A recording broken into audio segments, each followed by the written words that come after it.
Hello and welcome. Today I will give you a brief introduction to Veda, and we will discuss different aspects of Veda and also discuss about Vedic literature. There are many approaches to understand Veda. Now, there are mainly four approaches: religious approach, historical approach, philosophical approach, and esoteric approach. Religious approach helps us to understand or to know the mantras and hymns which were there in Vedas. Historical approach helps us to know the deep impact of Vedas on our socio-cultural practices. With the help of philosophical approach, we can understand Vedic cosmology, cosmogony, metaphysics, and esoteric approach helps us to know the secrets and deep meaning of mantras in Vedas. But here I will take a philosophical approach to understand the Vedic literature and the discussions. First, we need to understand that each approach must be a guided study, because Veda is a large and vast scripture, and also it is not chronologically in order. First questions which we encounter, that is, who wrote Vedas? As Veda is a very ancient scripture, large scripture, so obviously there must be an author or a group of authors.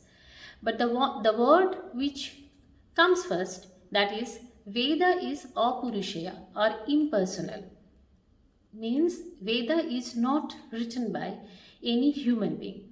It is a creation of superhuman. The point is how it is possible. The contradiction is that one side we are claiming that Veda is apurusheya, but at the same time, when we look upon that mantras or hymns, we can find that each and every hymn or mantras is dedicated to a rishi. So the debate is esoteric in nature, obviously here. That now the question is there any possibility that there can be an intervention, or could be an intervention of superhuman galactic beings of million times more intelligent than us? It is a very open question. Veda is also known as Shruti. It means that it is being heard. Heard from whom? Again, it is a question. It points towards superhuman intelligence. Now, when we are at the one side, we are telling that it is apurusheya, but at the same time, the hymns are dedicated to a rishi. And in the other hand, we are also claiming that it is Shruti. It means that the hymns which were written down by some rishis are heard from someone else. So it means it is a revelation. So it is heard and revealed by some superhuman intelligent being to some of the very intelligent human being on the earth, which we call them as rishis. Now, when was it written? Regarding the creation of Veda, that we have many manipulations, we have many understandings. Because Veda has written in archaic Sanskrit, which is now not existing. So after analyzing the cultural linguistic records and all, experts believe that that Veda may have been written around 1600 BC. According to some other sources, it is claimed that maybe within 1700 to 1100 BC, it may have also been written. So you have heard that, and at the same time, you have heard that Veda is eternal, means Nitya.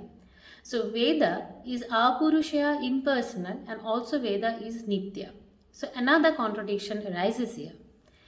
The contradiction is, if it is eternal, then is it possible that Vedas are written and revealed many times?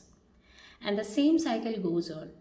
It means that Vedic period not ended in 1600 BC or 1100 BC. Vedic period comes back periodically. Now we are going to discuss about Vedic literature. Vedic literature, it simply means that literature which which are based on or derived from different Vedas. The texts which constitute the Vedic literature are the 4 Vedas: Rig Veda, Samveda, Yajurveda and Atharva Veda. With each Vedas, there are 4 parts: the Samhitas, Brahmanas, Aranyaka and Upanishads. Rig Veda, Samveda and Yajurveda are collectively known as Vedatrayi. Atharva Veda is a later addition. Bharatmuni's Natta Shastra is considered as the 5th Veda or Pancham Veda. Now Rig Veda, this is the most important Vedas among the 4. The Rig Veda is the oldest among all Vedas. Some of the earliest hymns are said to have been composed around 1500 BC.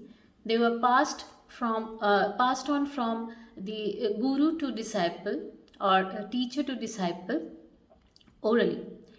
It is the foundation of all the Vedic literature. It is mainly a collection of hymns. The hymns addressed to various gods like Indra, Varuna, Ashwini, Rudra. The Rig Veda contains 1028 hymns or shuktas which are divided into 10 mandalas. Sometimes it is ashtakas. The total number of mantras are there in Rig Veda are around 10,600. This is a glimpse of Rig Veda and also the English translation of Rig Veda. You can get it. Now let's discuss about Samveda, the second Veda. The Samveda derived from the root word saman, that is melody. So it is a collection of melodies. Samveda consists of 1603 verses that have been borrowed from the Rig Veda. So they were meant that to be sung at the time of Soma sacrifice. At the time of sacrifice, a group of singers used to sing used to chant this mantra in a typical tune. Now this is a glimpse of Samveda. The third one is Yajurveda. The Yajurveda is the book of the Advaryu priest. The Yajurveda prescribes the procedures to be adopted at the time of performing different sacrifices. There are 2 main texts of Yajurveda. One is Shukla Yajurveda and Krishna Yajurveda.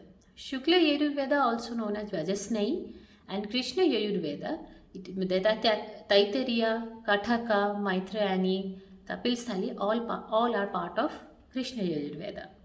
Now, it is a collection of short magic spells which were being used by certain class of priests at the time of Soma sacrifice. Now, this is a glimpse of Yajurveda.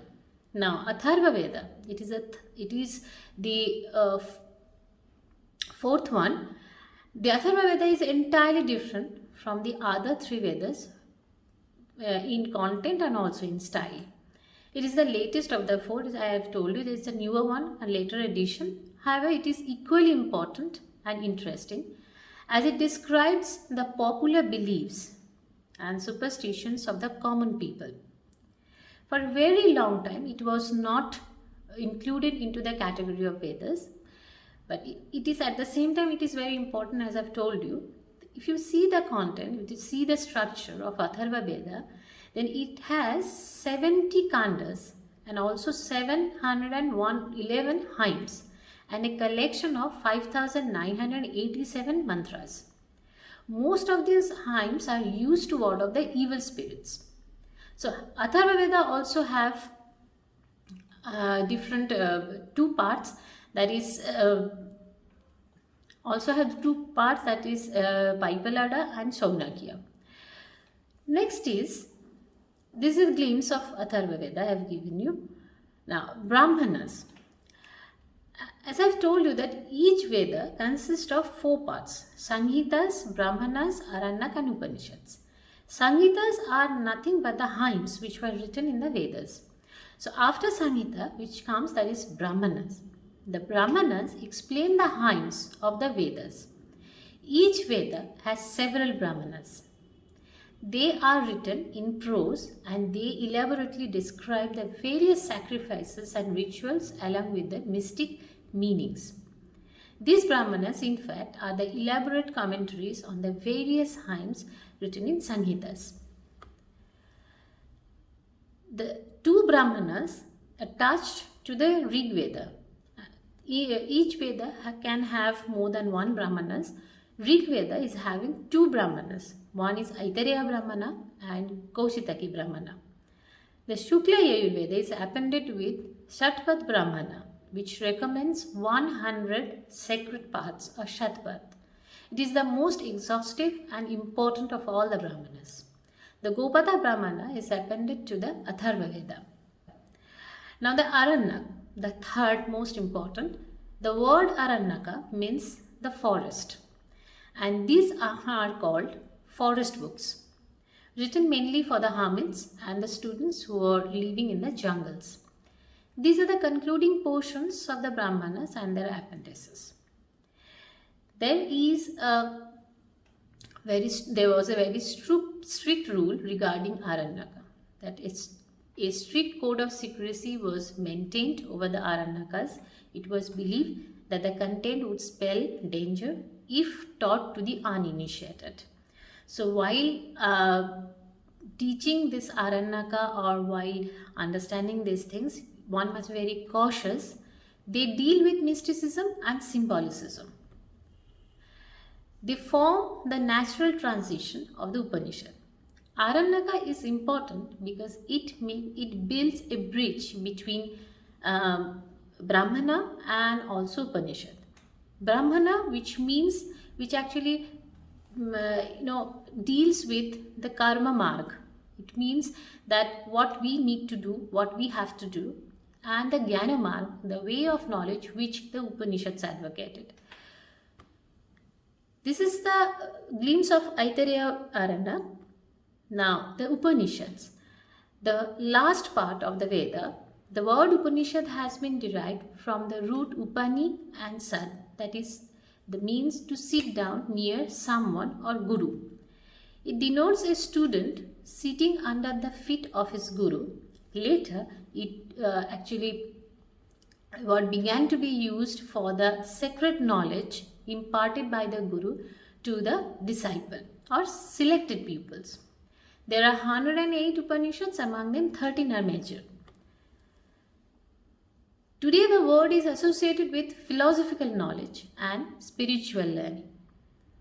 Upanishads are also called Vedanta, the end of Veda, firstly for two reasons. Firstly, because they denote the last phase of the Vedic period, and secondly, they reveal the final aim of the Veda. There are many hymns and many mantras we have adopted from Upanishads and many other parts of Vedas.